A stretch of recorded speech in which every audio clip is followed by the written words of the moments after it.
کوئی پریشانی ہے، کوئی تکلیف ہے، کوئی مصیبت ہے، کوئی رنج ہے، کوئی علم ہے، کوئی حاجت ہے، تو بندہ کبھی یہاں پر جائے گا، کبھی وہاں پر جائے گا، کبھی اس کو بولے گا، کبھی اس کو بولے گا، یار بڑا پریشان ہوں کہ یہ چیز چاہیے، وہ چیز چاہیے، آج کل بڑی تکلیفیں آ رہی ہیں، مصیبتیں آ رہی ہیں، کیا اس کو بتاؤں، اس کو بتاؤں، فلاں کو بتاؤں، ادھر بتاؤں، ادھر بتاؤں؟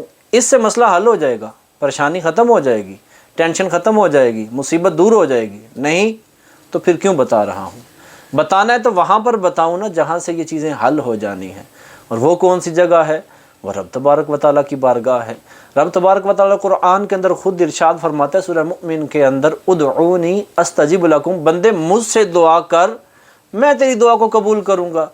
تو بندہ ادھر ادھر پریشانیاں بتانے کی بجائے اپنے رب سے دعا کیوں نہیں کرتا؟ میں اگر اپنے رنج کو بتاؤں گا اس بندے کو، اس بندے کو، تو کیا مسئلہ حل ہو جائے گا؟ مجھے بسا اوقات پتہ بھی ہوتا ہے کہ یہ میرا مسئلہ حل کر ہی نہیں سکتا دنیاوی اعتبار سے بھی، پھر بھی اس کو بتا رہا ہوں۔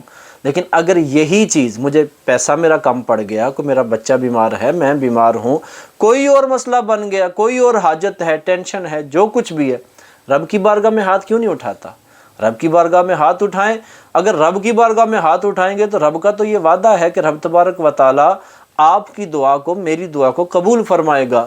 اور باقاعدہ ترمذی شریف میں کتاب الدعوات کے اندر ایک حدیث مبارکہ ہے جس کا مفہوم ہے، حضور نے ارشاد فرمایا جو بندہ رب سے دعا نہیں مانگتا اللہ تبارک و تعالیٰ اس پر غضب فرماتا ہے۔ تو رب سے دعا کریں، رب دعاؤں کو قبول فرمانے والا ہے۔ اس کو بتانا، اس کو بتانا، فلاں کو بتانا، اس سے کام حل نہیں ہوتے۔ تو جہاں سے کام حل ہونے ہیں وہیں پر جا کر عرض کی جائے۔